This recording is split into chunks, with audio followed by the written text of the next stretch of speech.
అన్నయ్య, తర్వాత ప్రశ్న. దెయ్యాలు ఉన్నాయని ఖచ్చితంగా చెప్తున్నావు కదా, అయితే అవి భూమి మీదకి ఎలా వచ్చాయి? ఓకే, మీకు అర్థమయ్యేలాగా వీలైనంత వరకు షార్ట్ కట్లుగా చెప్పే ప్రయత్నం చేస్తాను. జాగ్రత్తగా వినండి, ఓకేనా? ప్రస్తుతం సమాజంలో ఉన్న ఒక అపోహ ఏంటంటే మరణించిన వారే ప్రేతాత్మలుగా తిరుగుతూ ఉంటారని, వారే మనుషులను పట్టి పీడిస్తూ ఉంటారని, తమకిష్టమైన వారిని తీసుకొని వెళ్ళిపోతూ ఉంటారని చాలా మంది నమ్ముతూ ఉన్నారు. కానీ అది ముమ్మాటికి వాస్తవం కాదు, అది శుద్ధ తప్పు అన్నమాట. అదే వాస్తవం అయితే చనిపోయిన వారందరూ వచ్చి భూమి మీద ఉన్న ప్రతి ఒక్క మనిషిని పట్టి తీసుకుని వెళ్ళిపోతే ఈనాడు ఈ భూమి మీద ఇంత ప్రజానీకం ఉండేది కాదు కదా. అసలు ఇదంతా చనిపోయిన వారు ఏమవుతారో తెలియని అవివేకులు తమకు నచ్చినవేవో చెప్పుకుంటూ ఎలాంటి ఆధారం లేని వాటిని గుడ్డిగా నమ్ముతూ అలా కొనసాగిపోతూ ఉంటారు. మరి దయ్యాలు ఎక్కడి నుంచి వచ్చాయంటారా? ఇప్పుడు చెప్తాను, జాగ్రత్తగా వినండి. ఇప్పుడు దయ్యాలుగా ఉన్న ప్రతి ఒక్కరూ ఒకప్పుడు పరలోకంలో దేవుని సముఖమందు దేవుని దూతలుగా ఉన్నారు.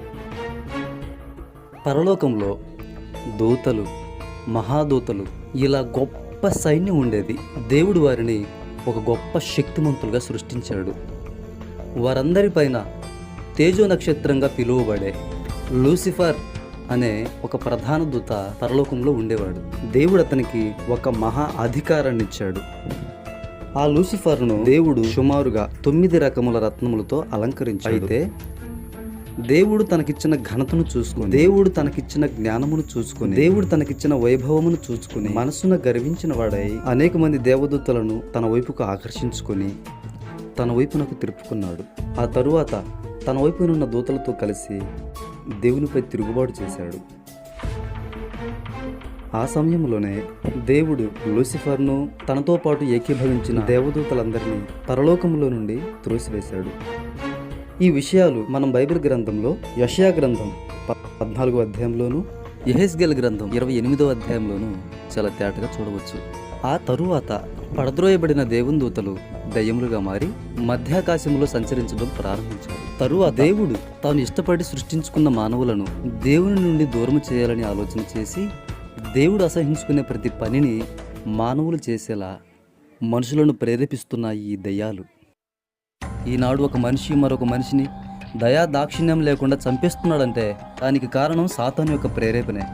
అందుకే వాడు ఆది నుంచి నరహంతకుడని బైబిల్ గ్రంథం సెలవిస్తుంది. ఇలా త్రాగుళ్ళకి, చెడు తిరుగుళ్ళకి, దొంగతనాలకి, అత్యాచారములకు, జోదానికి, మానభంగాలకి, మోసానికి, అవినీతికి, అక్రమాలకు, గొడవలకు, కక్షలకు, లంచాలకు, ఇలా ఒకటేమిటి అనేకమైన అసహ్య కార్యాలు చేయడానికి కారణం ఈ లూసిఫర్గా పిలువబడుతున్న సాతాను మరియు అతని అనుచరులైన దురాత్మల సమూహమే. ఇలా తన శక్తి బలగంతో భూమిపైన అనేకమైన దుష్కార్యములు చేస్తున్నాడు సాతాను.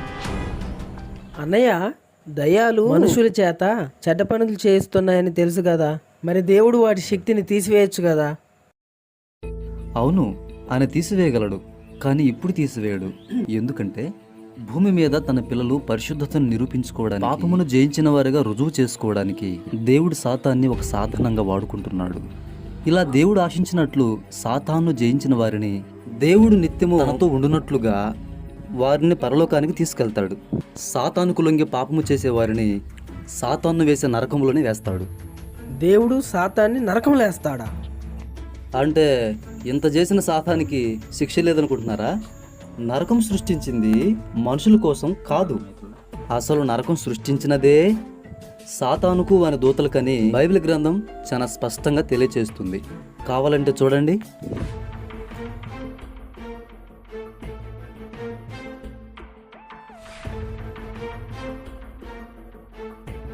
అన్నా, ఇక్కడ అపవాదం ఉంది కదా.